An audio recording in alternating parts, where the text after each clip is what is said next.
Coming up on this episode of Good Teams Win, Great Teams Cover. I could tell Eagles fans really wanted to see or feel the pain that Chiefs fans were feeling. My impression was they came away really dissatisfied because the way the last 6 years have gone, it's just kind of like, it didn't happen this year. It'll probably happen next year. Welcome back to Good Teams Win, Great Teams Cover. The weeks are rolling on and we're here with our NFL Week 3 preview. Just me and Joe to start the show this week. Byron's got other key hosting duties to take care of during the episode. Joe, you are UK bound. Usually you're in Calgary when we are recording. Can you tell I've been to Curry Club? When we are recording, but you are over in the UK. How does it feel to be? We are producing a true UK-based podcast right now. Yeah, it's exciting. Obviously, it's a slight change in time when we normally record for me right now. And I'm a slightly jet lagged, so I do apologize for any terrible takes and forgetting any random players' names. But, exciting. Week 3 looks a good slate. We'll get into it, but there's been a lot of QB injuries, so there's a lot of teams where, it's not great for them. And there's a lot of games where you're like, they do need to win this week, or starting 0-3. There's not many teams come back from that. So, it's a fun and exciting week to look forward to preview. Excellent. Yeah, it is some teams on the precipice. Speaking of the precipice, we've got Byron just joined us right on time. Perfect. Could have probably timed it a little bit better, but we've got you. Byron, huge week. You've been taking on some great host responsibilities for this episode. How's it going? Yeah, great. Yeah, it's, obviously, I recorded with Heath, and I got to do hosting duties, which is a rare treat. I don't think I did too badly. Not my natural, but I don't think it was too bad. Excellent. Well, it should be a good one. We'll get to that because we're covering Sunday Night Football with Heath Cummings. Great guest. Insane that Heath gives us his time, really, to be honest. Very cool guy. We love him. Yeah, eternally grateful. Obviously from Fantasy on CBS, Fantasy Football Today. But we've got a great one this week. Just want to shout out a quick thing first because we'll probably touch on the game at some point. But we're going to be attending a New York Jets. I'll start that again. UK and Irish Jets fans watch party. UK and Ireland Jets fans, shout them out with the appropriate handles at UKNY Jets. They're hosting a watch party for their game against the Tampa Bay Buccaneers at the Brotherhood in Leeds, so just down the road from me. So we're going to be there. We're going to hopefully speak to some of the guys. Pretty sure the New York Jets International Fan of the Year is going to be there. Olivia, I think she runs the group. Be awesome to speak to her. We'll do some interviews. We'll pop it up on the socials. They've told me to bring some change for a raffle. There's going to be a big old raffle going on. Should be fun. And I think they're going to be watching Tyrod Taylor. We'll get to that later on. But shall we hand it over to Byron, to you and Heath? Do you want to introduce the segment, Byron? Absolutely. So, myself and Heath Cummings, CBS Fantasy Football Today, legend in the fantasy space, previewing Sunday Night Football and doing our 4-fold challenge. And also a little pop music, what was number 1 pop quiz for Heath in there as well. And our guest for this episode is the wonderful Heath Cummings of CBS Sports. Heath, obviously the people already know where they can find you, but please introduce yourself and let us know where we can find you if anyone doesn't know. Yeah, you can find me on Twitter at Heath Cummings SR. You can find all of my written work at cbssports.com. And you can find my podcast, Fantasy Football Today Dynasty and Fantasy Football Today, anywhere that you find podcasts. And they're all hugely recommended by us long-time listeners of the CBS Fantasy Show here. I don't know how many years it's been. It's been, 10, 12 years you must have been at CBS. Certainly I've been listening to you over at CBS. I have been there for 10 and a half years now. And everybody on the Fantasy Football Today show has been there longer than me. Yeah, it's such a tight-knit group that, it's so good to see that in this day and age, especially where it feels like, right, you see Yahoo cutting people and such like. It's lovely to see the CBS gang is always there for us. Long may it continue. What we are here to talk about, though, is Sunday Night Football. The Chiefs going to New York Giants. The battle of 0-2 teams. Is the Chief Kingdom really crumbling? 2-0 matchup of teams with very different aspirations. Can KC get moving in the right direction this week, or will Big Blue pull off a giant upset? What's your panic meter, I guess, Heath? I cannot speak for the entire Chiefs Kingdom. What I can tell you is my reaction to this. I mean, first off, they were 0-2 last year, and they lost in the Super Bowl. But my reaction to this is kind of like after the Super Bowl, I could tell Eagles fans really wanted to like see or feel the pain that Chiefs fans were feeling.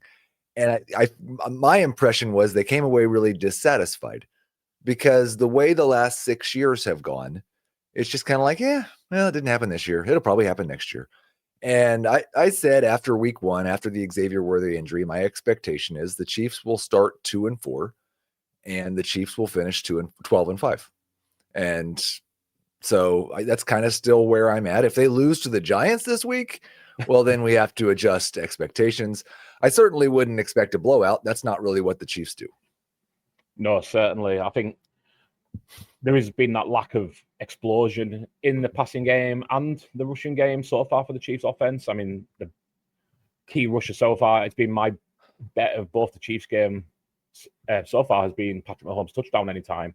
And the bookies are finally cutting in on it. He's only down to 7-2 for that, or plus 350 in American numbers this week. I think it was 6-1 against the Chargers, 9-2 plus 450 against the Eagles last week. And it feels like it's getting into that classic, like when it needs to get done, I'm going to get it done. Right. I'm Patrick Mahomes. I will do it myself. And I love to see that. Patrick Mahomes, one of my all-time favorite players. I'd love to see him have more support, though. Tyquan Thornton has shown glimpses. He's getting a lot of separation.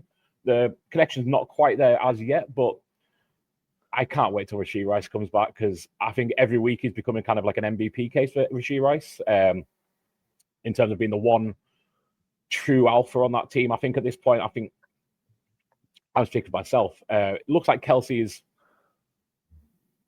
someone I was shying away from in fantasy this year because I was kind of worried this might be the case, but it looks like that step has maybe finally gone a little from Travis Kelsey's game. And it was interesting last week because obviously the big story was the drop that may or may not have cost them the game. But I was actually more impressed with him in week 2 than I was in week 1. He actually did some things after the catch. I think the big key for this offense, at least until week 7 when Rice is back, is do we get Xavier Worthy back? He's practicing. And if we do, then is he able to stay healthy and play through this? Because everybody I hear talking about this injury that knows about injuries says this is one of the biggest risks of re-injury, especially for someone his size. Yeah, absolutely. And I think Worthy's comeback ideally is this week, Sunday against the Giants. It opens up so much because defenses have to respect it.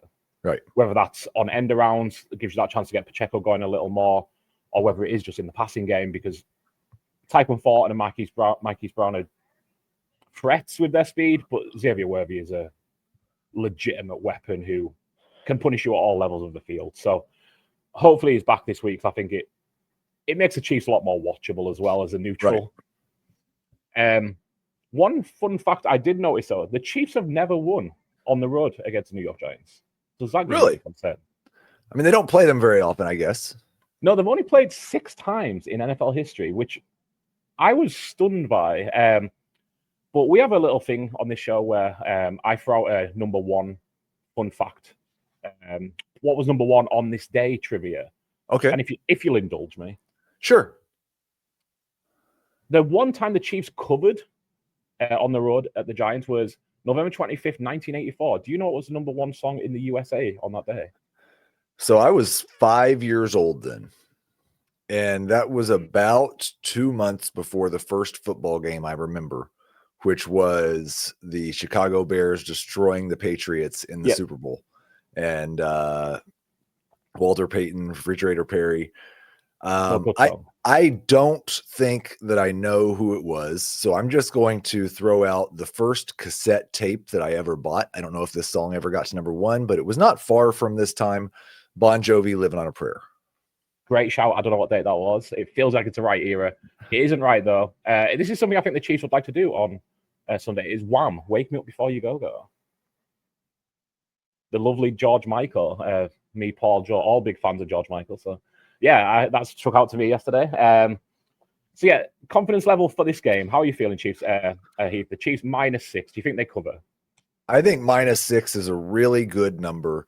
I would probably not want to take the Chiefs at that number just because of the number of times that we've seen them win games by less than this against teams that we thought they were considerably better than. But the key distinction might be is the health status of both Xavier Worthy and Andrew Thomas. If Worthy's back and Thomas is not, then I'd probably take the Chiefs. If they're both back, then I don't really know that I like either side. And if Thomas is back and Worthy's not, then I would probably take the Giants. Very well said. Yeah, I really struggled picking this game. I ended up leaning on the Chiefs, but we have to pick every side of every game. Right. So I had the Giants in initially, and I was like, the Chiefs are just finally going to blow someone away, and I think it's going to be the Giants. I've seen what Dallas did to them last week. I know it's not different offenses, but different defenses as well. I know the Chiefs haven't been incredible on defense yet this year, but they have played the Chargers and the Eagles, who are, I would dare say, different propositions to the less serious Giants. Although the Giants obviously put up 100 points on the Cowboys, so what do I know? Well, that's the thing, is the way that Russell Wilson played offense in that game. I'm not sure how much it matters how good your defense is. Yeah. If he's just going to throw moon balls and let Malik Neighbors and Wan'Dale Robinson run underneath them, then a lot of defenses are going to have trouble with that. Yeah, I love that we mentioned Wan'Dale Robinson as like a real threat now that he's got Russell Wilson. From being just like a PPR scam, it's now... Wan'Dale Robinson has the 6th best PPR performance of the season. I know it's only 2 weeks of the season so far, but yeah, the Giants have got 2 of the top 6 performances on a weekly basis with Malik and Wan'Dale last week. Our Dan Schneier was talking a lot during training camp about how with Russell Wilson, they were using more slot vertical routes. And we didn't see that in week 1. He had an 8 out of 3, but which is more like Wan'Dale Robinson. And we did see it in week 2. So I'll be really interested to see if that continues. If it does, he might move into starting wide receiver territory. Yeah, absolutely. Yeah. I was kind of hopeful for Theo Johnson to maybe take some of that role, but he had a really weird week 1 where he was trying to catch things with his chest and not his hands. But anyway, we're not here to talk about Theo Johnson's hands. What I'd love to get your thoughts on, Heath, is every week we have our 4-full challenge. Me, Paul, and Joe do a draft, so we don't do as well as our first year. We were great at it when we didn't do a draft. Now we do a draft, and last year I had to do a Hot Ones challenge because I was so bad at it. I really don't want to do that again. Okay. But we haven't got off to a great start. So what I'd love for you to do is to pick your favorite, your favorite underdog, your favorite over in points, and favorite under in points. Okay. For the week, do you have the slate up? Or yeah. Oh yeah, I've got it up. Oh, wonderful, cool. So I'll let you start with whatever you would like to start with. So underdog, any game this week. Any game, yes. I just cover the spread, yeah. Yeah, and you just to cover the spread, that seems easy enough. Every week it seems like there's a couple of teams that are underdogs that I don't really understand why, based on what we've seen. There's 2 of those this week.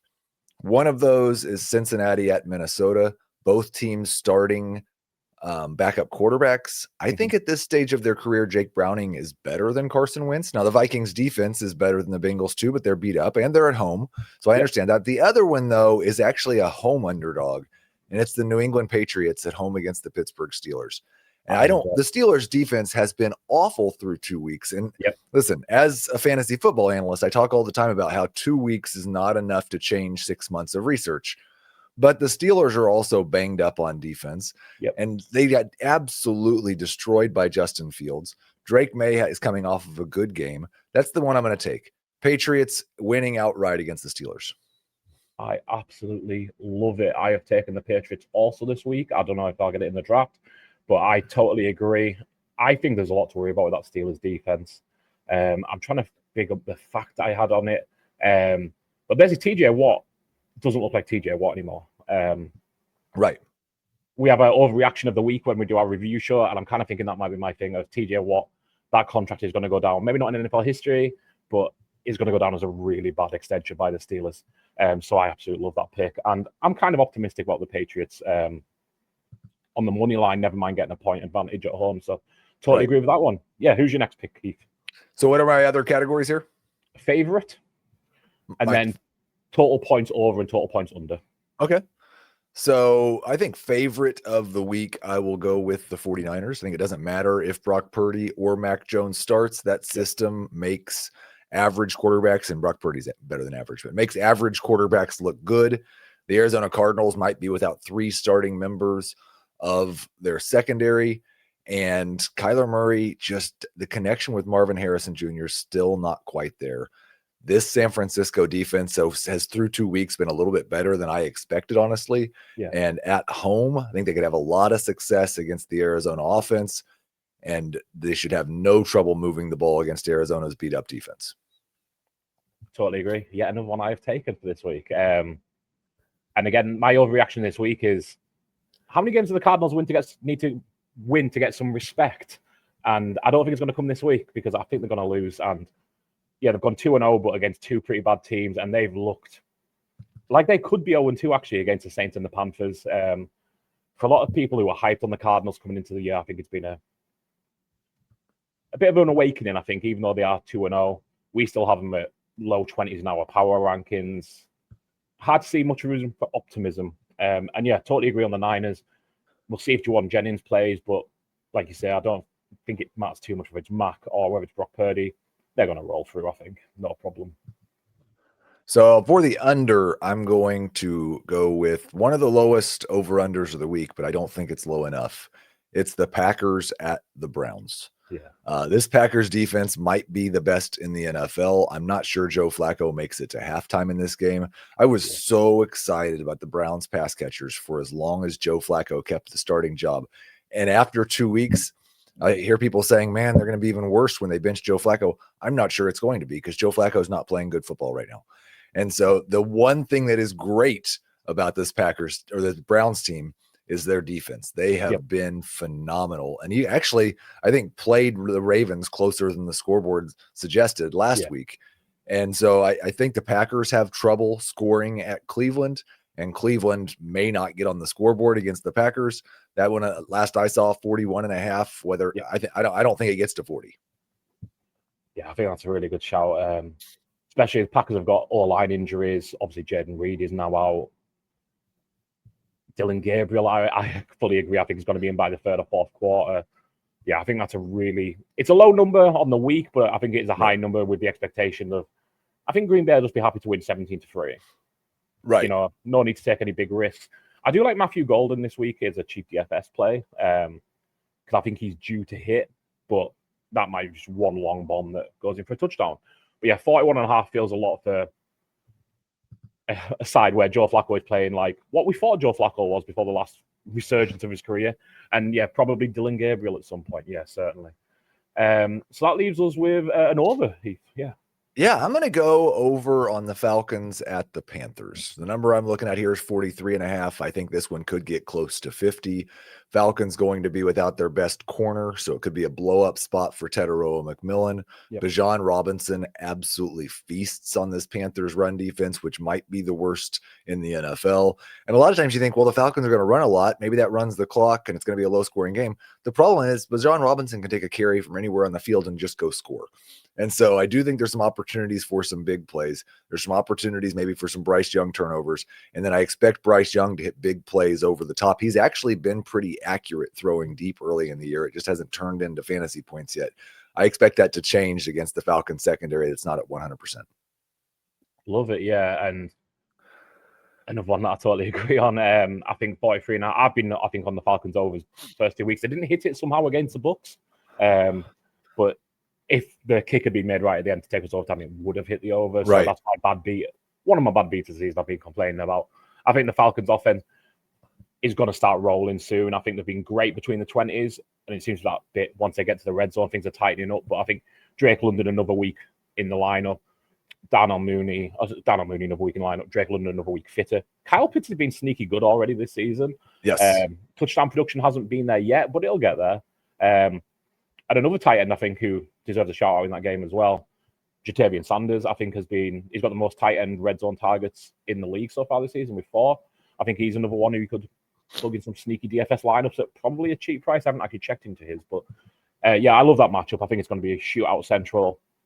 And yeah, 2 youngish quarterbacks, Penix and Bryce Young, hopefully get to shine a little because after week 1, I think there was a bit of is Bryce Young going to get benched again? And hopefully that doesn't seem to be going anywhere because he had a really good week too. So wonderful. So we've got the 49ers -2.5, Patriots +1.5, Falcons, Panthers over 43.5, and Packers, Cleveland under 41.5. That returns about +1,200, 12-1 in UK terms. I think it's worth a cheeky $10, depending on what your stakes are. Maybe $1, whatever you feel comfortable betting with, or just track it with your, no dollars needed. Wonderful. We really appreciate you popping on, Heath. Good luck to the Chiefs on Sunday. I am sure they'll turn it around. Maybe they won't cover, but I think they will. Well, my host Adam Azer is one of the world's biggest Giants fans, and we record our Sunday recap during Sunday Night Football. So whatever you do, you might want to tune into that on Sunday night. Just one of us is going to be giving the business to the other one. I love it. And you should maybe throw that Wham wake me up before you go fun fact time, see if he's any idea, or if he even knows the Giants' incredible record at the Chiefs, hosting the Chiefs, should I say. I will definitely bring that up to him. I love it. Well, yeah, best of luck for week 3, Heath, and for the rest of the season, of course. Yep. Thank you. Thank you. Awesome to have Heath back on the podcast. Heath Cummings, Fantasy Football Today, CBS Sports. Just, again, insane that we get a guest of that quality. Also appreciate him fighting through a little bit of illness. His Jordan flu game, spent it on us. We must be so honoured. So, yeah, good work, Byron. Well done. Good. Great guest. And Heath is. So we should talk about our bets for Sunday Night Football. Following up from Heath being a huge Chiefs fan. So, yeah, we talked about Chiefs Kingdom potentially crumbling. I'm just going to take Chiefs -6. It just feels like it's not quite a get-right spot, but it feels like they've just got to move forward, haven't they? They've had two rough weeks. Chargers, then the Eagles. Yeah, they've never, as you mentioned during the record, they've never won, never beat the Giants in New York or New Jersey, Giants Stadium, MetLife, wherever. I feel like Chiefs are going to get back on track here. Give me the Chiefs -6. They've got problems. Giants aren't going to have that production again on offense. The Chiefs' defense is just not going to allow it. Give me the Chiefs -6. Yeah, no qualms from me, really. Again, as Heath said, if Andrew Thomas is out especially, it becomes a lot more manageable, -6. If Xavier Worthy's back in again, seems a lot more manageable. And also the opponents, as we mentioned, a lot different caliber. The Eagles and Chargers are going to make the playoffs. Giants probably not. I have gone for third week in a row. Let's run it back. Riding it again. Yeah, it's got Mahomes anytime touchdown. It's still 7-2. That's still backable. Yeah. Do you know Patrick Mahomes has the most explosive runs in the NFL this year? Not on the Chiefs. He has the most runs of over 10 yards in the league this year. There we go. I think he's going to do it again. Isaiah Pacheco is not up and running yet. Kareem Hunt, not up and running yet. The rookie, we'll see. Brashad Berrien-Smith, Smith. And Elijah Mitchell is inactive. So it's going to be Mahomes who's running, if anybody. I think the Chiefs, maybe not points, but I think enough to cover the spread of 6. So, yeah, a couple of touchdowns at least. I think Mahomes, anytime on the ground, again, is just good value. It's taking the ball and he's running himself with it. If no one else can, I will. Is there a thought that maybe the Giants might be able to do a better job of kind of just keeping him in the pocket maybe and not, thank you. 8 pints. Containing him, and not letting him have those kind of rushing lanes? Or is the heavy pass rush element of the Giants even more of a element where he can break it? Well, yeah, I think that's the issue. And it's tough with Mahomes because he's such a skilled passer. I know it's not been the best start to the season for him, but I'll put a lot of that on the weapons. But if you give him time to, if you deliberately try and contain him in the pocket, he's going to pick you apart, even with the weapons that aren't up to his usual caliber. So I think at some point they get loose and he breaks one. You get into that red area, it's really hard to stop everything. And, you focus on Travis Kelce, you focus on, Worthy if he's back in there, Brown if he's back, if he's not. And Mahomes, I don't want to say it so cliche, but he's just him at this point. He's a guy who's just taking it and he's running with it quite literally. At 7-2, I'm still backing it. I just think Yeah, I don't think it's priced appropriately. Yeah, I think this is a just under 2-1 bet, in my opinion, with how he's been doing to start the season. The Giants' defense, we talk about this a lot. We've done this last year, and I'm putting myself on the block here as much as anyone. The pass rush is great, and yet they give up tons of points all the time. So I'm kind of like let's just wait and see it actually happen before we believe too much into it. And I'm pinning that on myself because I'm more guilty than anyone, certainly on this podcast, of doing it. Fair enough. Excellent. Joe? Yeah, my bet, slightly annoyingly, I was hoping, my second bet's going to be this when the odds come out is Chris Jones and George Karlaftis both get a sack, because you mentioned the Andrew Thomas injury, but the price is not out yet. So my other one is Wan'Dale Robinson, anytime touchdown at 72. Obviously, Neighbors is the number one wide receiver, but Wan'Dale Robinson's got just under 200 yards in 2 games, so he's averaging 98.5 yards per game, and he's got 1 touchdown there. So I think he's going to be a target. I think that they're going to try and lock down Neighbors, and Robinson's been stepping up. So at 72, anytime touchdown scorer for your second weapon. I do like the odds. So because I think it's going to be a tight game. The 6 points is tricky. I think the Chiefs are going to win, but I can see this being a nervy one. So let's get Wan'Dale, get another TD, and win us some money. Excellent. Yeah, 72 great prices there, gents. Hopefully they both come in. That's Sunday Night Football. Once again, thanks, Heath. For just sharing your time with us. Awesome. Let's go Sky Sports early game.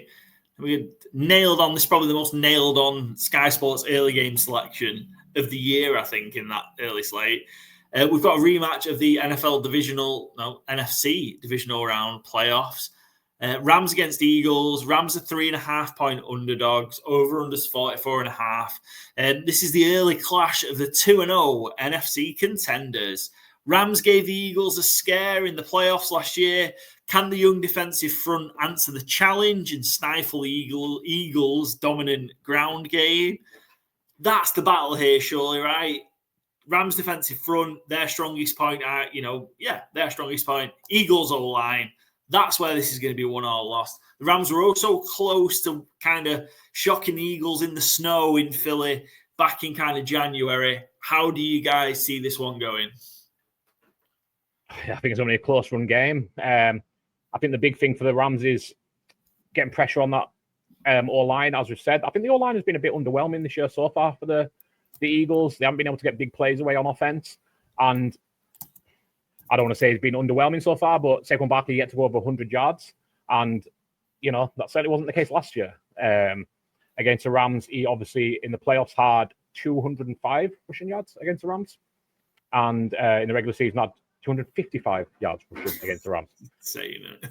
Yeah, so can you make Jalen Hurts beat you? I think is kind of the question for the Rams, because they're going. I think by default, your pressure has to be, we need to shut down Saquon Barkley. He's shown you 2 games in a row what he can and will do to you. In particular, Saquon hasn't got going yet this season, but I think that's a real big battle here. That Rams front versus the Eagles front and Saquon Barkley. Make Jalen Hurts beat you.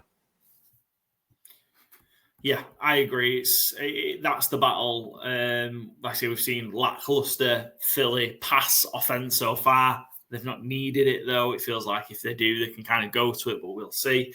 67% of the money, but only 27% of the bets are on the Rams plus 3.5. There's a lot of faith that the Rams can cover. I flipped and flopped with it. I really did. But 3.5. Obviously, it's such an intriguing number for this one. The Rams have played them close in the playoffs, not so much in the regular season last year. And 88% of the money and bets are on the under 44.5. So the expectation is potentially a close one. Low scoring one, which is interesting. Joe, how are you seeing this one going? Yeah, I think it's like it feels like the Rams are getting the Eagles at a good time. It feels like the Eagles do start the season slow. And the offense, I know they play the Cowboys and the Chiefs. Not too scary defense. I think the Chiefs got a decent one, but we saw what the Giants did against the Cowboys, and certainly struggle in the second half against them, and they struggled against the Chiefs. So that's huge. Obviously, Jared Verse last year gave a lot of stick to the Eagles fans, told them how he felt, and I think he needs to produce that. Obviously, me and Baron's got some bets on Jared Verse, and let's hope his start of the season continues. But I think it's huge for them. I'm curious. I'll mention it with my bet as well that Dory Jackson does keep getting targeted, And I do think whoever is that second cornerback, Matthew Stafford is going to look into that. You hope Sean McVay, the wizard he is, sees that and thinks, these linebackers are one of the best in the league, but there's a place to target this team. Because even last week, the other cornerback, his name always escapes me for some reason. Who's the main cornerback? Quinion Mitchell. Quinion Mitchell, yeah. I always have Higgins in my head, but yeah, Mitchell, I know he got, there was a ball over the top where he looked like he got caught there. So, teams are not scared to throw on this Eagles team. We saw that what the Cowboys did.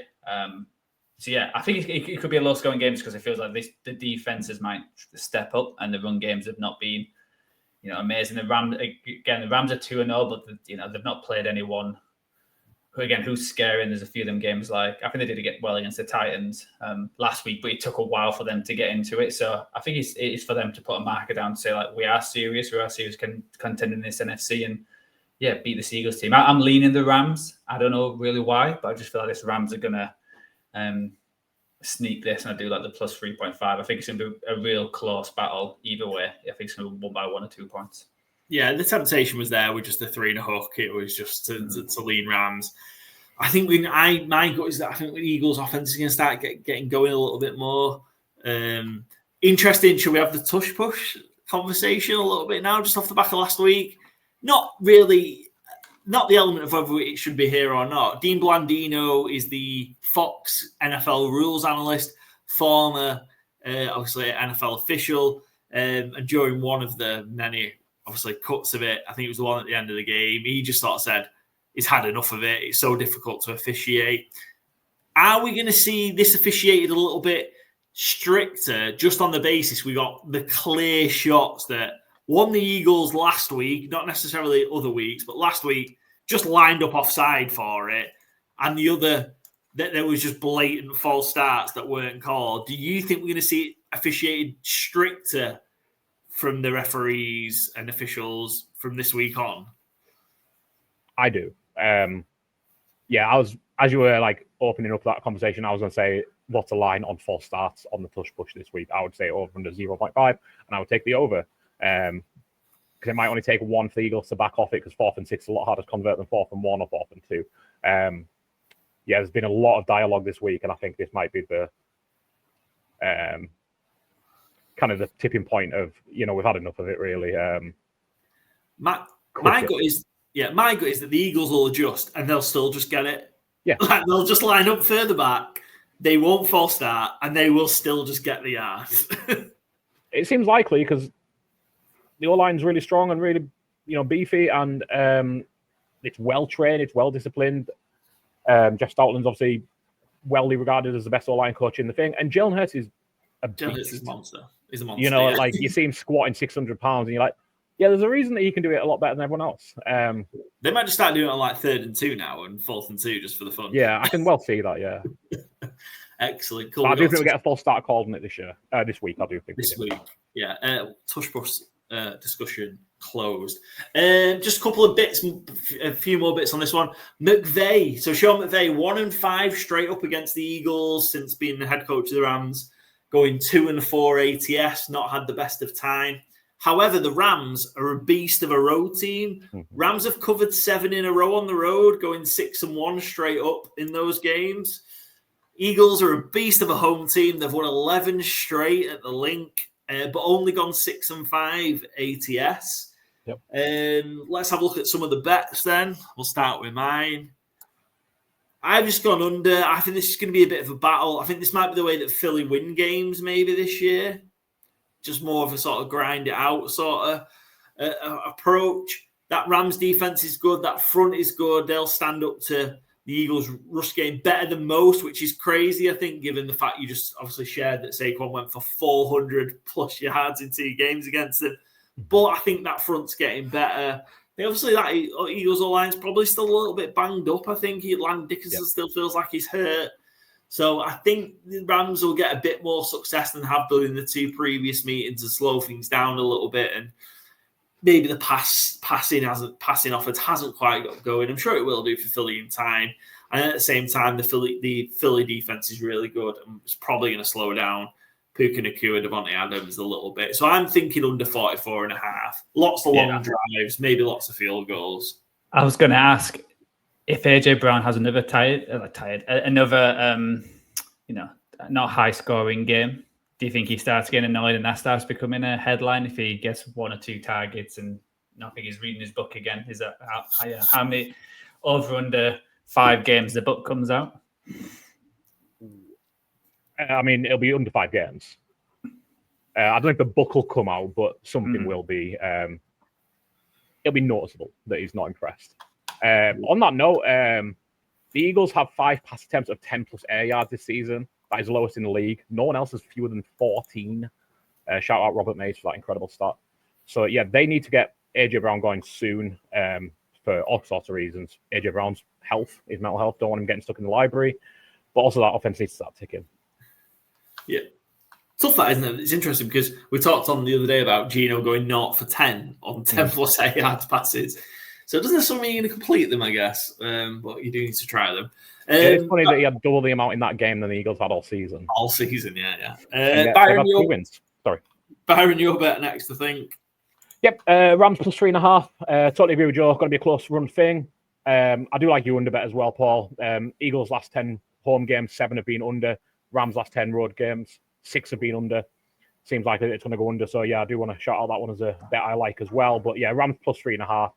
I just think a lot of what Joe said, I think carries true. Sean McVay is a master schemer. Devontae Adams and Puka Nacua is playing about as well as any 1-2 combo in the league right now.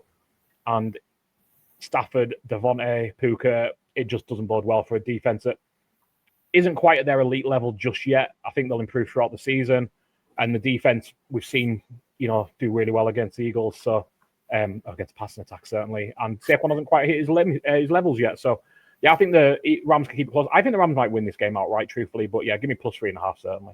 Big statement. If the Rams could go on the road here and beat the Eagles in Philadelphia, it's a huge, huge statement. Because we know the Rams are good already. We know they're going to be in the playoffs. It'd be crazy if they're not. But I think it's a big statement win that they can be a real player kind of come playoff time if they can get a win on the road at the Eagles. Joe? Yeah, as mentioned by the Adore Jack, I've got Devontae Adams 2+ TDs at 16-1. Like I said, it feels like teams are attacking Adore Jackson, and they're going to be thinking about following Puka Nacua. And it felt last week they got Devontae Adams more in the game, and they targeted him a lot in the red zone. So I believe against this Phillies team where they're going to have to target someone.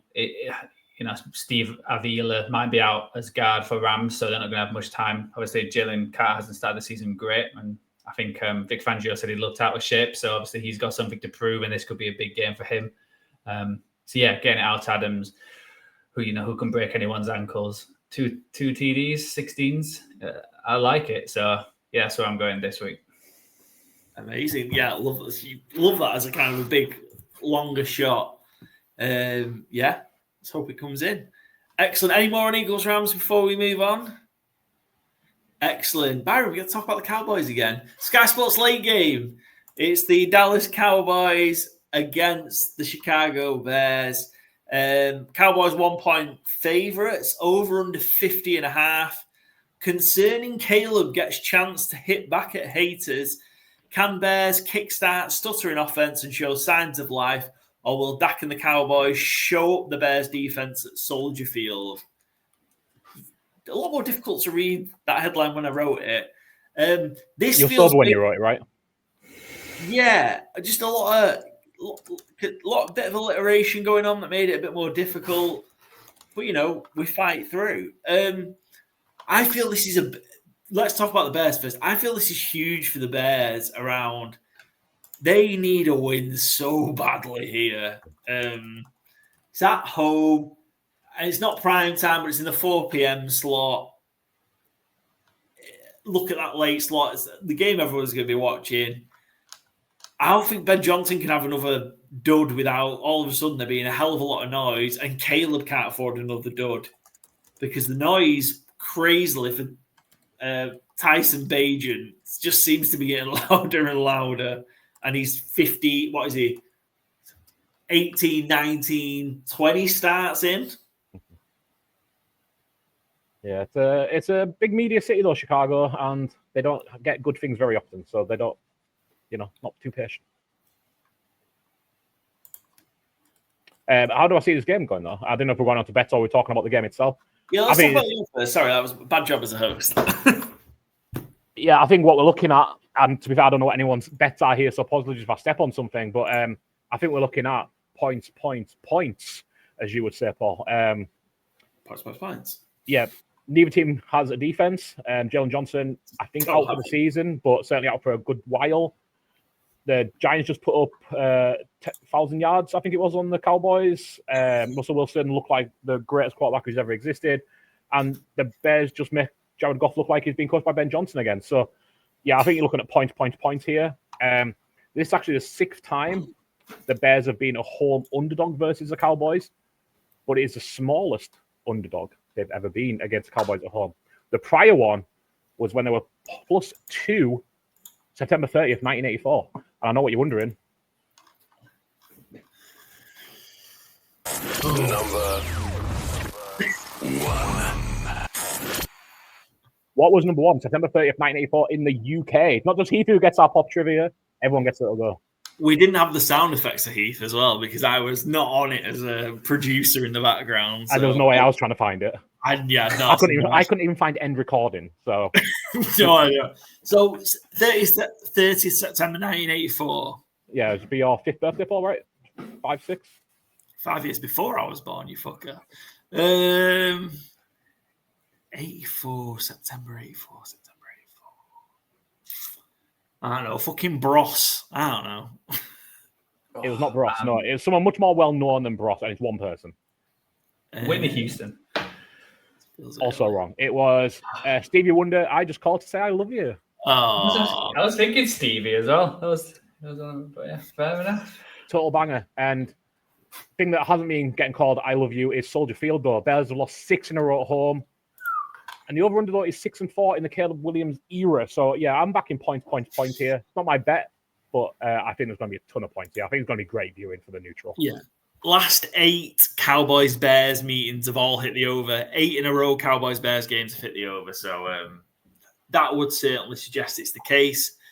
Is there a little bit, though, where these defenses have been so bad that they kind of maybe just managed to just kind of contain it a little bit more?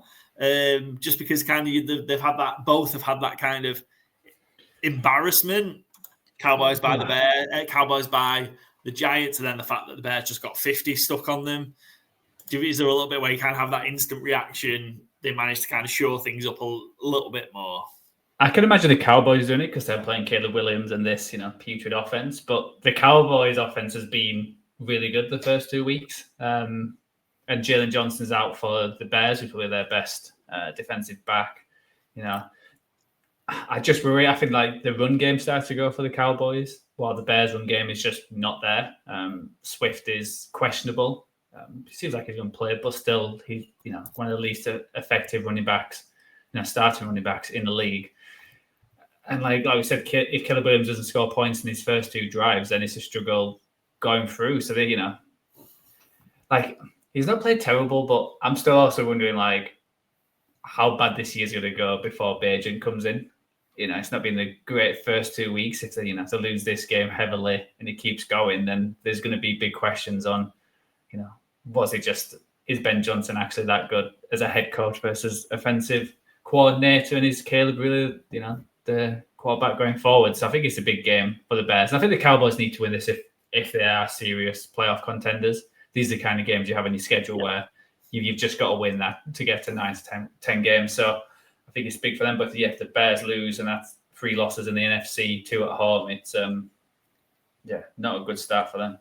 Couple of bits I'm worried about for the Cowboys. Obviously, Cooper Beebe or Cooper Bebe, however you choose to say it. So he's out. He's going to be on injury reserve. Going to be out for 6 to 8 weeks with a ankle sprain / broken bone in his foot. Brock Hoffman's going to play center. He has had a couple of starts at center before, but he traditionally plays guard. So worried about that, having kind of an injured center and somebody who isn't a full-time center is a bit of a worry just for identifying things from an offensive line perspective. The snap we saw in overtime against the Giants, I think the third or fourth snap was an issue and the Cowboys got away with it. So slightly worried about that. I'm hoping maybe Deron Bland might be back. We'll see. because they need help in that secondary. And then I'm very interested to see what we get out of Jadeveon Clowney. It's the former number 1 overall pick. Cowboys just stacking former first-round picks who have just kind of fizzled out, particularly on the defense. So we'll see how that goes. But they desperately need a pass rush because Caleb might get some time here, and we'll see what he can do. Not sure about that offensive line. But, the Cowboys only need to go 15 yards if they're starting at 35 to just kick a field goal. It's, it's that simple. I think it was I saw a stat the average amount of yards teams get throughout the year is just around 15 yards. So, Cowboys just have to do the average and just keep kicking a field goals from 65 yards. It's that simple. I mean, I kind of wish it is. I mean, it's incredible to have a weapon like Brandon Aubrey. And I saw it weirdly, I saw the videos out this week of him obviously he was a former soccer player. I've just him smashing headers in from corners and stuff. It was hilarious. He didn't even need to use his feet playing football. He just win loads of headers and score from corners all the time. It was great. So, that's why it's so well rested. Yeah. Legs waiting all this time. Yeah. But we'll see. I feel like I have that bet, it feels like every year at this point, longest, somebody to break the record. We're right there with Brandon Aubrey. Brian, let him go from 70. Fuck it. That one from 64 would have been good from 70 last week. Let's get to the bets anyway. We'll just rave about how good Brandon Aubrey is. I'm just taking Cowboys -1. It's just Cowboys to win the game, really, isn't it? I'll be unlucky if I get a push here. Very unlucky. Although that's kind of the way it's gone through the first 2 weeks, I think. But Cowboys -1. I feel like, just to Joe's point, you know what?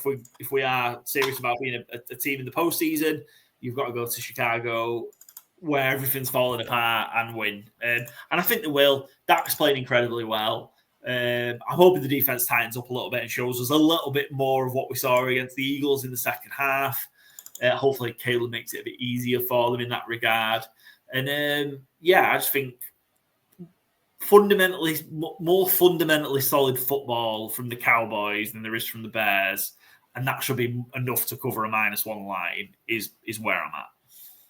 Yeah, I'll go mine next. I got something similar. I've got the Cowboys -3.5 to make it 3-2.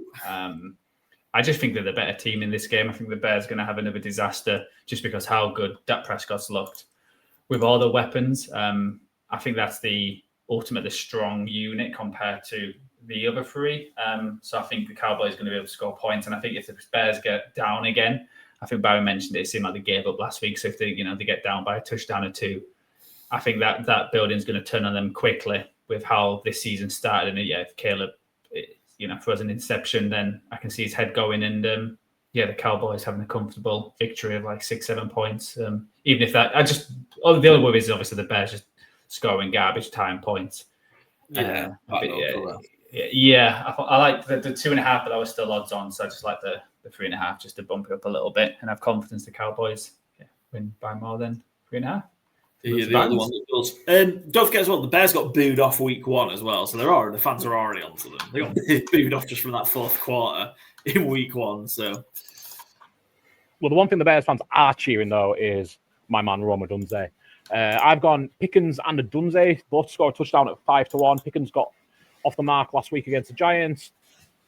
Dak is playing out of his skin already. I just think another one coming anytime soon for Pickens. And Odunze, who I think on this show was tipped to have the most receiving touchdowns in the NFL at 150-1, is currently leading the NFL in receiving touchdowns. After 2 weeks, he has 3. Early days, but you back 151 shots and then winning after 2 weeks, you've got to have a little bit of enjoyment on it, right? That's why we back these big, long shots, try and get some value out of it throughout the season. If he's leading after 2 weeks, I'm going to shout out myself here. And he's the Bears' number 1 wide receiver. The exact reasons I gave in the summer is why I think he's going to be a smash hit. Has looked it already. Williams is targeting him immediately on first reads. He's looking like the receiver we expected to go in the top 10. And Cowboys soft secondary, going to be points. Give me the two of them to score a touchdown 5-1. Excellent. Yeah. Also, can we just opposing secondaries? Just please stop grabbing hold of George Pickens, please. I mean, he's going to have no yards and no catches because everyone just fucking grabs him by the neck. And definitely don't do it in the end zone this week, please, Chicago. Yeah. I'm surprised he's not really been fighting any of them yet. I feel that's going to come at some point if he keeps getting just yanked to the floor when he gets kind of a bit of separation. Like it 5-1. Let's see how we get on. Excellent. We've done Sunday Night Football, so we're going to jump to Monday Night Football. What a doozy we've got. Could this be another Game of the Year contender? Just in case you didn't know what GOTY was as the acronym. Lions 4.5 point underdogs against the Ravens. Over under 52.5. Lions and Ravens bounce back from different week one disappointments. Who can make a statement with victory in prime time? Do you mind if I just share what I've got first, if that's all right? Go for it. Ravens have won 13 of the last 14 versus NFC teams, going 9-4-1 in those. Don't overthink it. The Ravens kill NFC teams. Lamar Jackson kills NFC teams. We had this same scenario back in 2023, I think, where the Lions were 3-point underdogs against the Ravens, I think it was, and the Ravens just absolutely beat the fuck out of them. Don't overthink it. Ravens. Gents, how are you seeing it's going to go?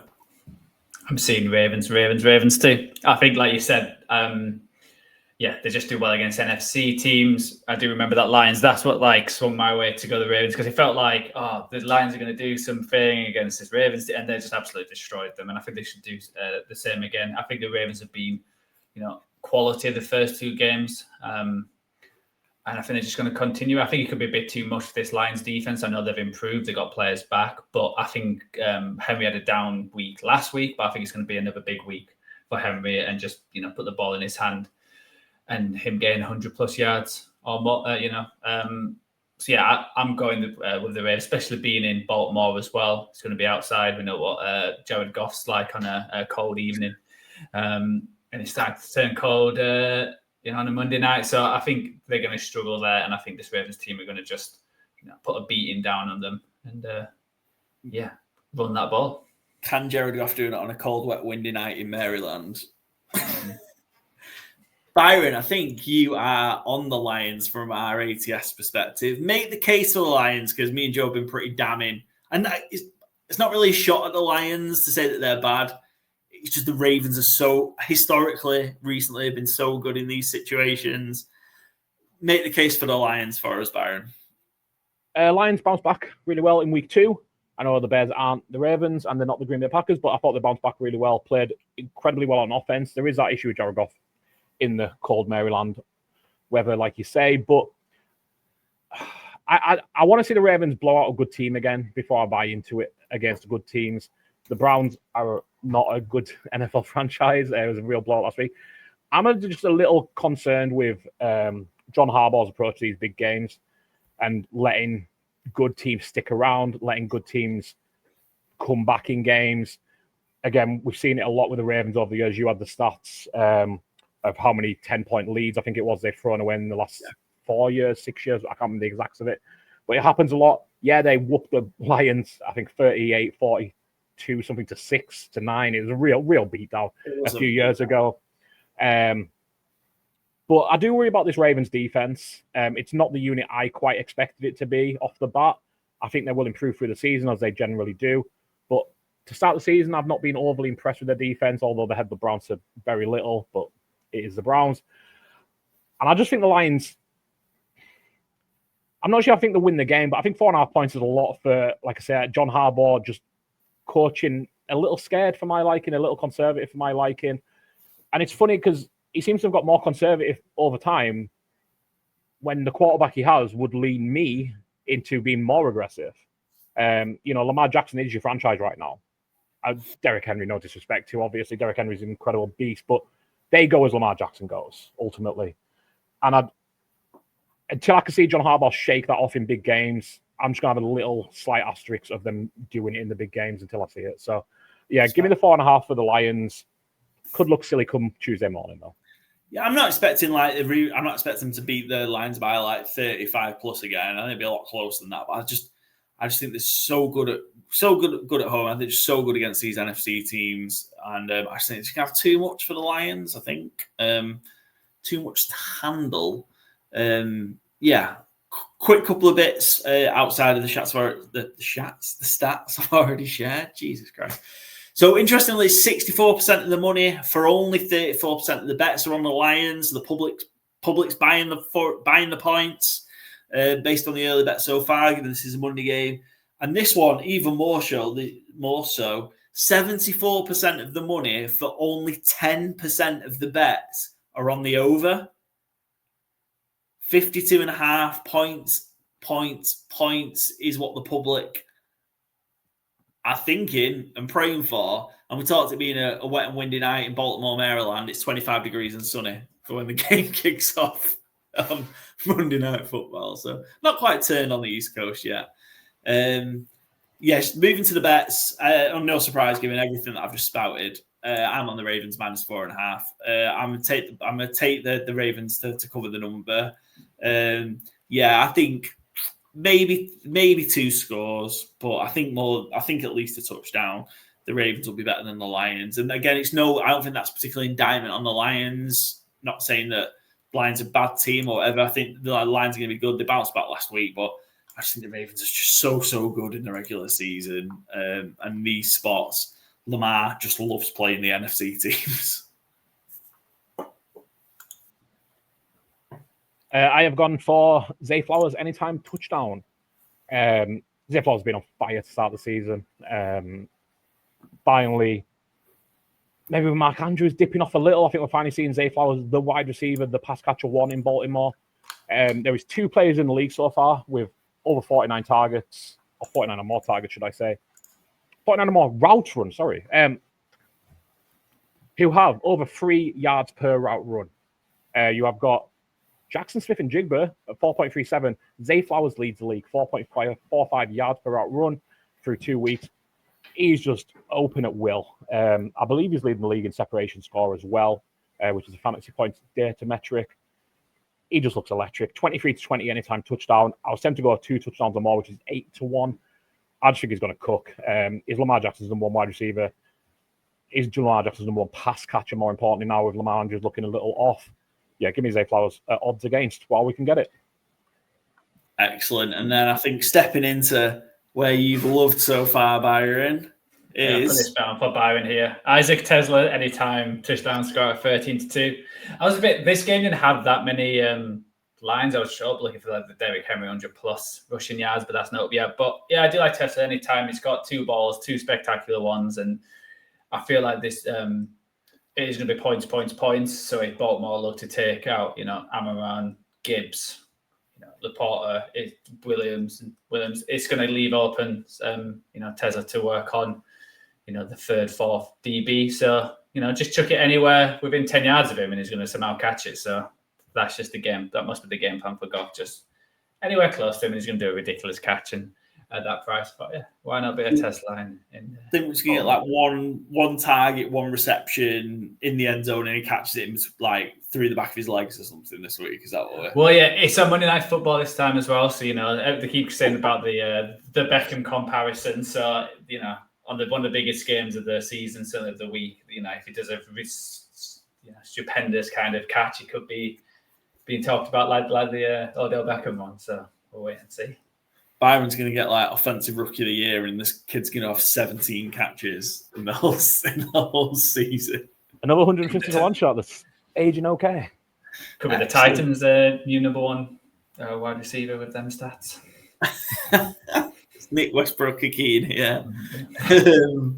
Excellent. Right, let's. Any more for Lions? Right, this should just be a great game. Hopefully, it's a fun one on Monday Night Football. We got 2 duds really, didn't we, last week? So. Fingers crossed this is a cracker. Right, fourfold, is that where we're at? Mm-hmm.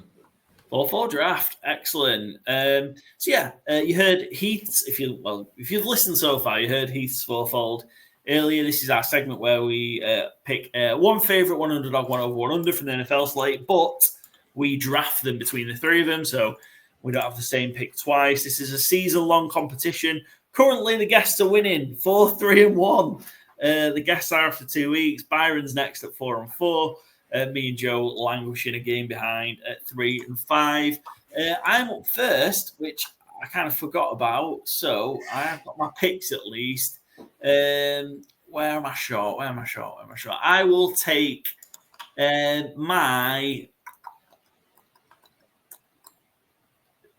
Phil, give me the New England Patriots plus 1.5. Yeah, I feel dirty going against the Steelers, but I went against the Steelers last week with the Seahawks as an underdog. I feel pretty confident in it again. Patriots at home, Steelers defense is a mess. It is a mess. You and he talked about earlier when he made his picks. I won't go into too much detail, but yeah, I'm very worried about the Steelers. Patriots obviously got a bit of an easier ride against the Dolphins in terms of the defensive play. Scored some points. I'm hoping that carries on.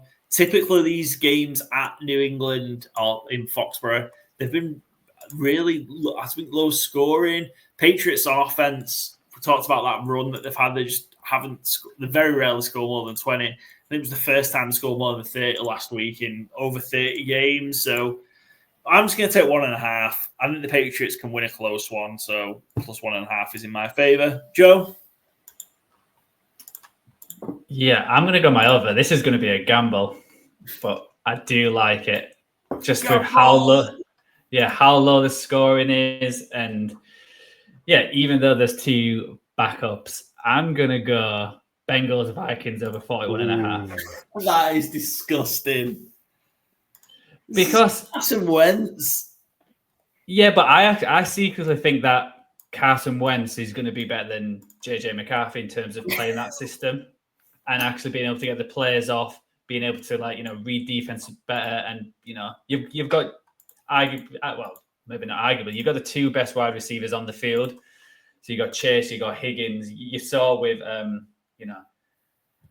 with the Bengals, even when Burrows went out, they still were throwing the ball. They were still giving chances to these wide receivers, and I think they're going to do the same. And it is the Bengals' defense. It's not like Carson Wentz is going against a daunted kind of team. So I think Wentz can score points just because they're playing the Bengals' defense. And I think the Bengals with just their all-out attack.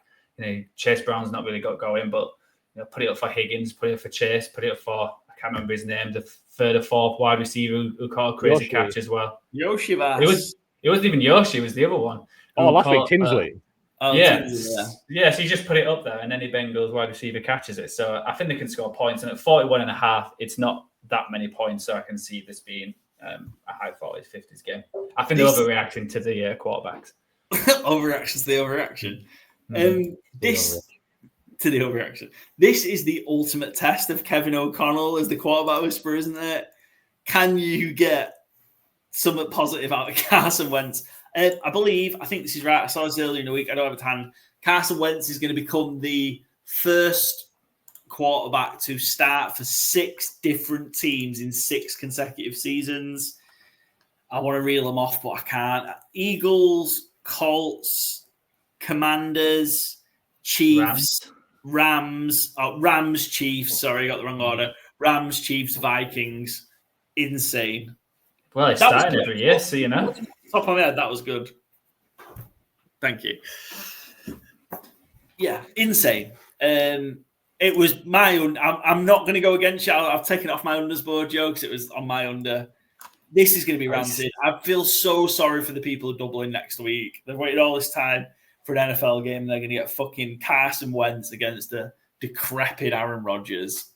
Well, let's be honest. 7 quarters of JJ McCarthy wasn't, lighting the world on fire. But there was hope. There was hope. Yeah, there is hope. There is no hope with Carson Wentz. Maybe it's the new Sam Darnold and he's starting for a team next year. You know what? Carson Wentz gets $100 million at some point next year. Fucking hell. Gino did. Carson Wentz has been a better player than Sam Darnold has ever been, in my opinion.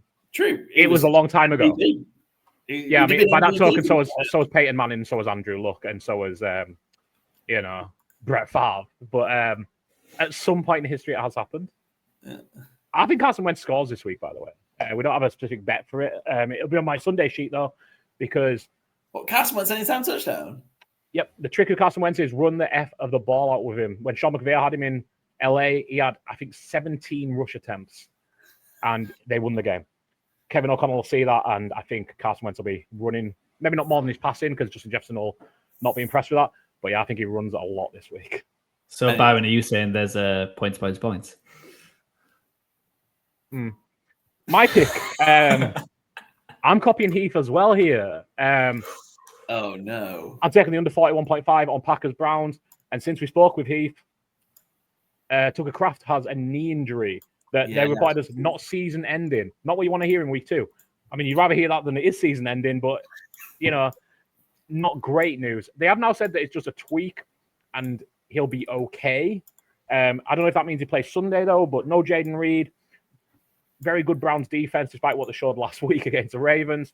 And I think Green Bay will be happy to, come out of town with an easy, quiet win. 17-3 maybe, something pretty low-key. I don't think they're going to be pushing the ball downfield. It's really just Matthew Golden, Romeo Doubs, Dontavian Wicks at this point, as known pass catchers, presuming Kraft does miss the game. So yeah, I'll take that one. 41.5 is the number for Packers Browns. Yeah, his Kraft's been awesome, hasn't he? And such a good shout pre-season from a fantasy perspective. He's so good. Seems like he's going to be okay. Jaden Reed's interesting. I know just while we talk about that game, that obviously he busted his collarbone. Also had surgery on his foot this week. So he's had 2 surgeries this week. Yeah, so he came in the season with the Jones fracture and was just going to play through it. But I think obviously we've been out for at least 4 weeks with the clavicle break. Just decided a good time to take them both off. We'll see if that impacts his ability to come back at all this season. It'll be the end of the season, I think, if he does manage to come back. I'm not 100% sure on the timeline, but certainly won't be anytime soon. But a huge loss for that offense. Not the same player, but they could really do with getting Christian Watson back soon. I think he's practiced this week. I don't think he's expected to play this week, but maybe 2 or 3 weeks away from returning Christian Watson. Excellent. Sorry, apologies, Byron. Your next pick. Yeah, a tough one, this one. I was tempted by the Bills, but Charlie cursed them this week, so we're ignoring that game entirely. So I've just got to say something as well. Since Charlie's pick, it's gone from 12.5 to 11.5. So obviously the public has seen Charlie's pick and decided to go all guns blazing on the Delphi. Do we need to have a conversation about the dog, Byron? Why is the dog so bad at picking games? Or is he just really good and we're just not seeing that? Maybe he has an issue with Byron betting. He's just trying to... I mean, to be fair, the dog doesn't know it's a dog, never mind what the fucking spread is. Oh, he does. How dare you? Charlie knows what's going on, mate. He'd be very upset if he heard that. He thinks very highly of you, Paul. So. Charlie's awesome. Love him. He just can't pick a fucking game. Yeah, I mean, hashtag fade Charlie. It's there for a reason. Hopefully he doesn't get to unlucky 13 this week. He seemed really confident with the Bills. He was desperate to pick that game last night. So, yeah, he was really up for the Bills. So, I think this might be the turning point. I was so ready to ride with him. I just couldn't do it. I just couldn't pull the trigger. Yeah, it's absolutely fair. I do have a pick to make, though. Please do. I've heard there's going to be points down in Chicago. I'm going to go over 50.5 Cowboys Bears. And... yeah, I was going to say both teams might get there themselves. That's pushing it. But I think both teams can get to 30. So, yeah, 50.5, not a problem for Cowboys Bears for me. Yeah, points in Chi-Town. Yeah, I feel like. Yeah, I'm really hoping just from a much better performance from the Cowboys defense. And I think just that Bears just team as a whole is so fragile. Cowboys, I really feel weirdly, I think the Cowboys might be able to run up the score on them a little bit. So, we'll see if they get enough because it feels like Cowboys could maybe get close to 40. Mm-hmm. And then I suppose you just need a couple of bounces from a couple of drives from the Bears. But we'll see. Joe? Yeah, I'm going to follow that theme. And my favourite, I'm going to say the same game. I'm going to go Cowboys -1 against the Bears. Against the Bears. Da Bears. Yeah, fair enough. Not too much to say about that, I guess, as we've discussed it. At length. I didn't expect it that quick, so you've put me in a bit of a jam. So you've favorite. I don't need an over till later, do I? Can save that. I will take. I can't take that because I'm going to the Jets fan thing, and I will ride. Give me the Jags. Jags -1.5. Won 9 of the last 10 at home versus the Texans. I'll take the Jaguars -1.5.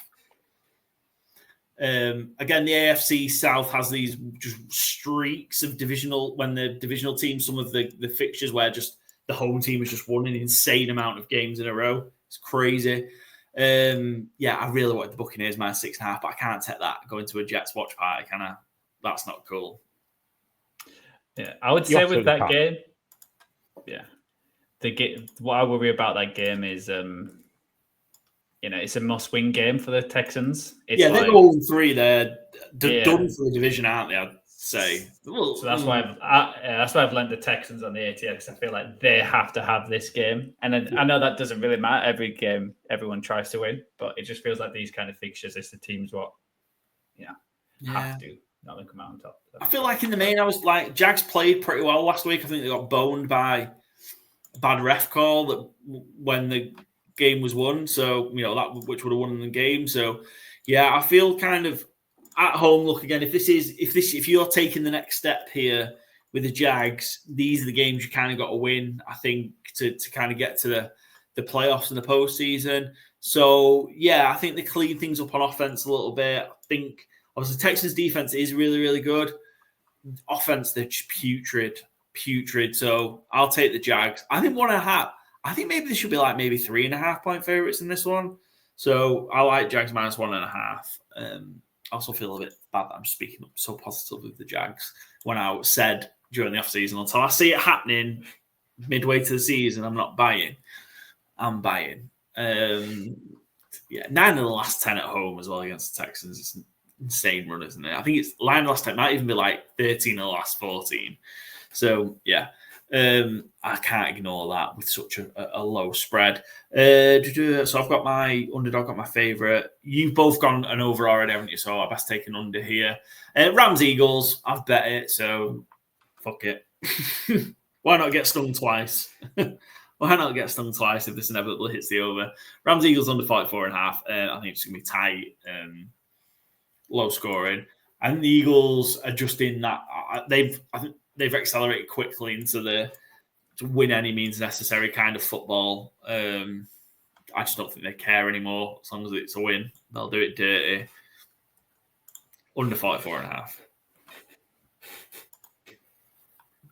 Nice. It's my pick next. Oh, I think there's going to be quite a few unders. I've got quite a lot of unders to choose from. I feel like it's going to be that kind of week. So I'm going to go my under now because I'm struggling with underdogs. I'm going to go Jets Bucks. I think the Jets Bucks is going to be an under. Sorry about that, Paul. I hope they've got red zone on the screen. Yes, Jets watch by. So I think the Jets defense bounces back after last week's showing. I feel like they've got, especially Aaron Glenn's got a lot of pride in that defense to put a performance like that up, especially the first 2 weeks. I think they're going to make a few changes. I think the Bucks passing attacks it's not been that great. I think the running's been awesome. Bucky Irving was, I know we didn't highlight him that much, but on Monday he had an awesome game.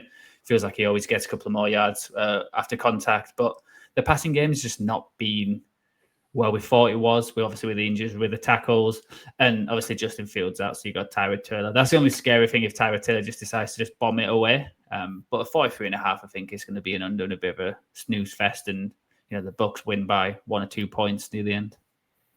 Oh, interesting. Cool. Byron, you need your dogs. You need your dog or your favourite, or you need both? I'm going to take both, back to back, actually, as it turns out. You'd think 3 years and I'd know how this works. Yeah. I am very surprised that I am riding solo with this one on the ATS. Give me the Falcons, minus 5.5 on the road in Carolina. Yeah. What's making you so confident the Falcons are going to cover the number? I've seen the Panthers this year. And they just lost their center and their right guard or left guard. I think the right guard, Robert Hunt. And that Falcons pass rush and defense generally looks legit.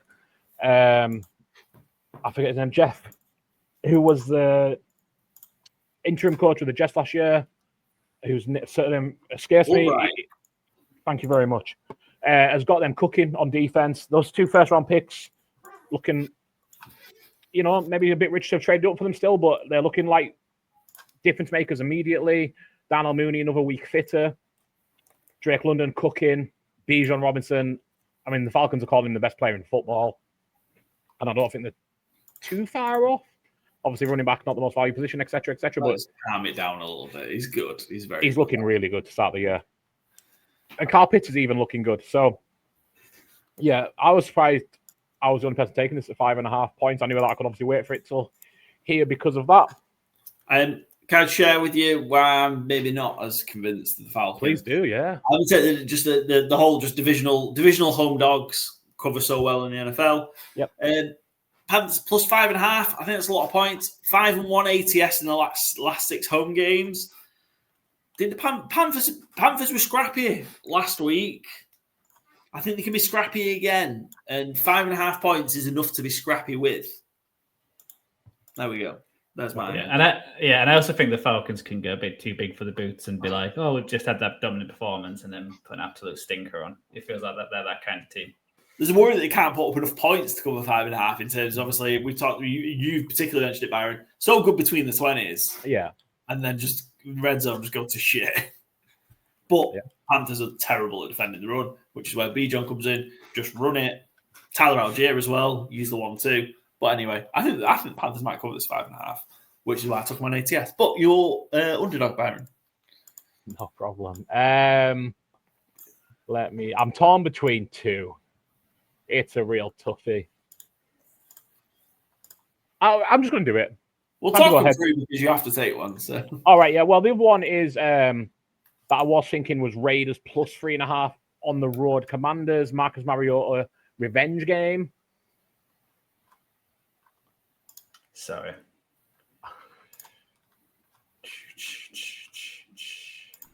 Revenge game. Is JJ Daniels confirmed out, or are we still waiting? No.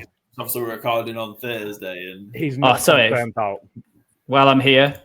Revenge game. For my game, the Jets and Bucks, obviously. Head coach of the Bucks, Todd Bowles. This feels like a proper revenge game. That is a revenge game, yeah. We need to run these revenge games sound bites before we use them because we're just using them willy-nilly. Right, Byron, who are you going with? Mine was willy-nilly. Todd Bowles is legit. They treated him stinkily, and he has gone on to be a great head coach since. And do you know he's the only head coach to be 2-0 the last 4 seasons? Good start.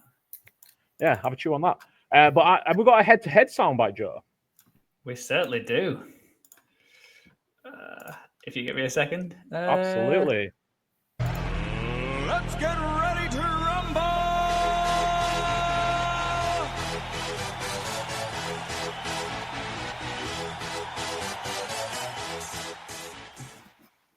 It's a long soundbite. The Bears beat the Cowboys. Oh, Byron! Yeah, I'm surprised again. I'm the only person going for it. The Bears haven't been great. Cowboys haven't been great. This is also a revenge game, right? Eberflus going back to Chicago. We're not hit the soundbite for that. Big time. Revenge game. Yeah, and a long time since 1995. So not as long since 1985 though, since either team were relevant, truthfully. So yeah, I have a sneaky, awful suspicion the Bears win this week. So yeah, give me the plus point. And is this finally confirmed that Byron's true team is the Bears? Yeah. It's just been faking it as a Cowboys fan. Oh yeah, I was just in it for the glory. Yeah. It's been a great 20 years. Oh, that's rancid, Byron. Joe, you need a dog? Yeah, let's get ready again, guys. Let's get ready to rumble!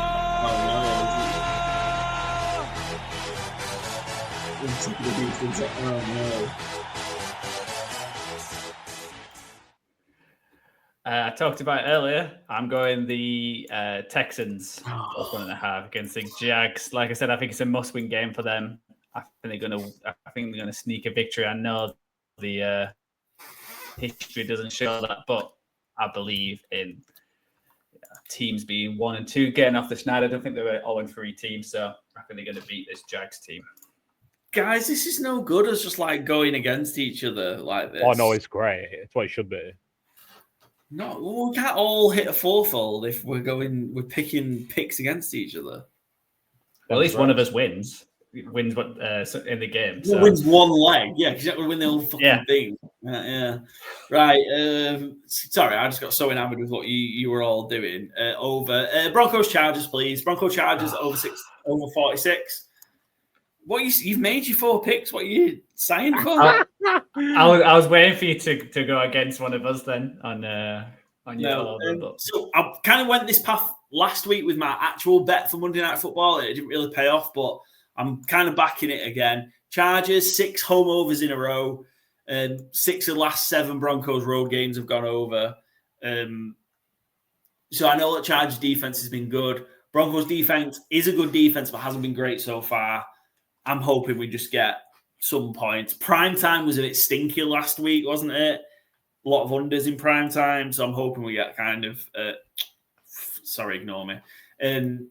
So, yeah, I'm hoping we just get some more over games where we've got high unders teams is what I'm trying to say.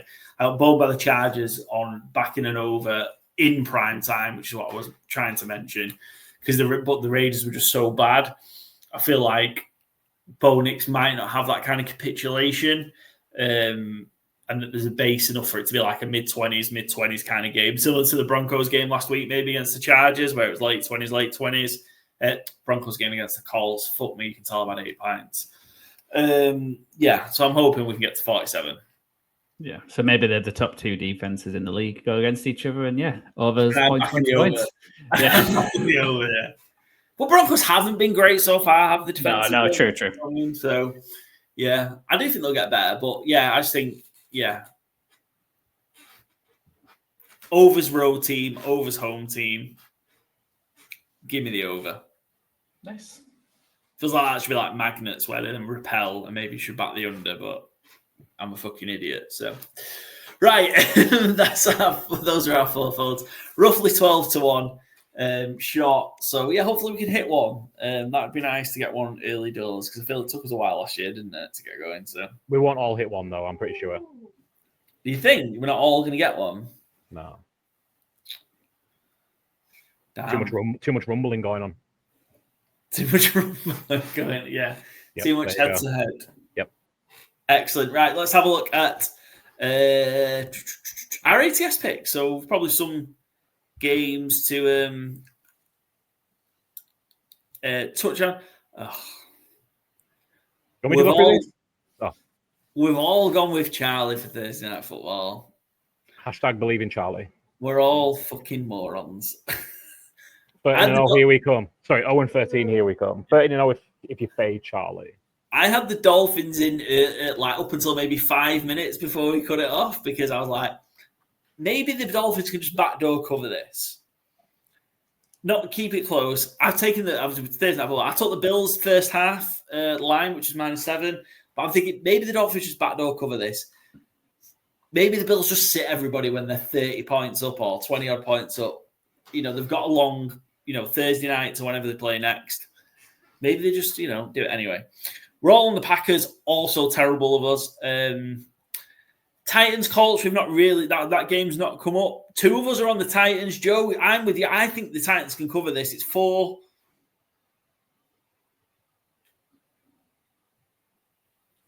Okay. I was hoping you'd have some sort of insight there. Oh, sorry. It sounded like you were going to continue there. Yeah, you just stopped talking. Yeah. Yeah. I thought you were having a stroke. Yeah. So yeah, the 4 points. Yeah, I think, you know what? I can see the Titans winning this game. It just feels like that kind of AFC South. Or, again, it's my thing. I can't see the Colts being a 3-0 team. And I think the Titans can sneak this one out. I think Danny Dimes is going to come to the norm at some point. Yeah. He might get too big for his boots, and the Titans show him more spot at home. So yeah, I'm just going to Titans sneaking like a horrible AFC South. Yeah, 13-10 sort of. It's either by 13-10 or like 50-48, something daft like that. It's they don't have a normal game in the AFC South. I was hoping to see Sweat practicing, but we've not yet. So the Titans do need some back. They've got Latham out as well, but he was out last week, so hopefully he's back this week. I don't know for sure. And Sweat hopefully will be back, and that'll make a difference. Hopefully, try and stop John Taylor. Bengals, Vikings. We touched on it a little bit. Yeah, it's Vikings. They're at home. They've got Kevin O'Connell. I cannot, in all good faith, take Carson Wentz as a favorite. Just can't do it. Give me the Bengals and Cincinnati Bengals. Just go get Jameis Winston.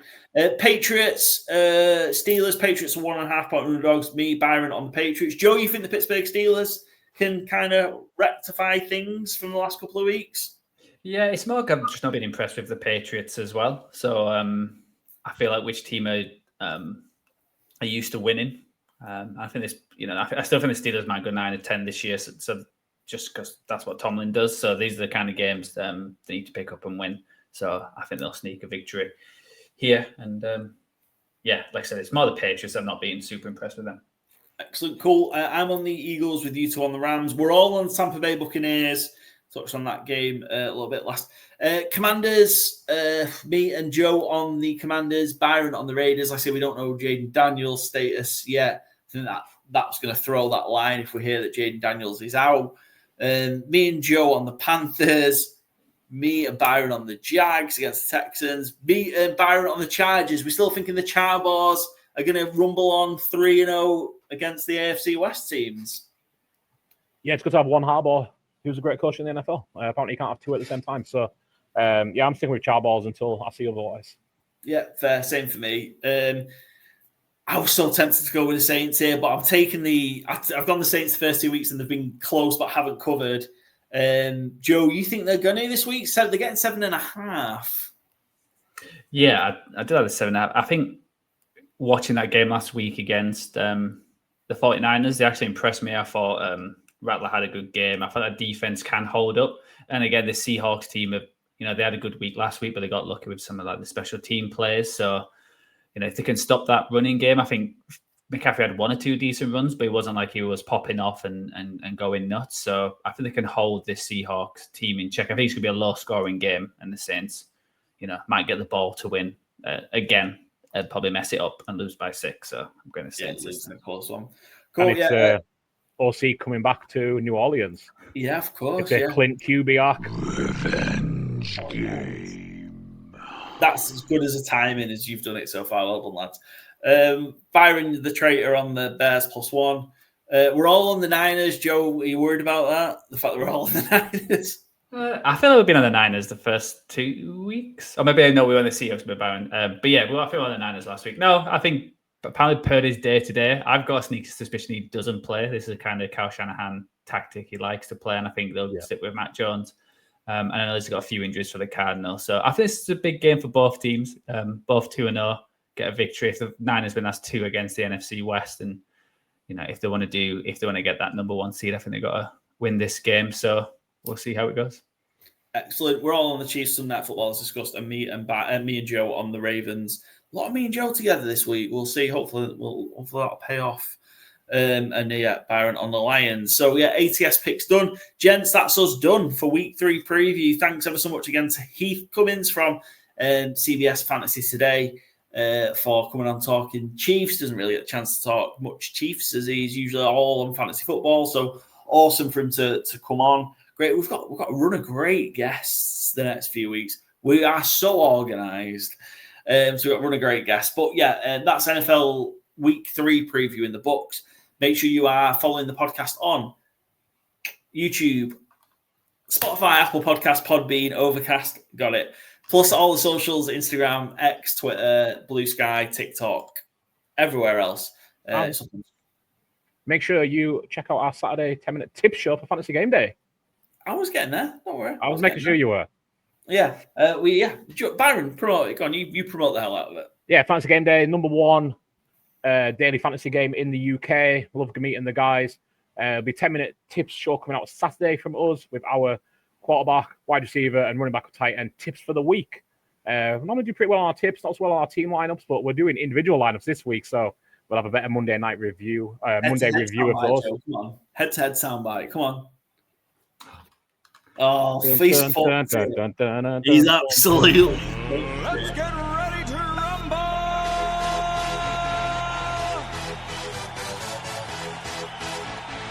I'm doing this when the screen's split into 3.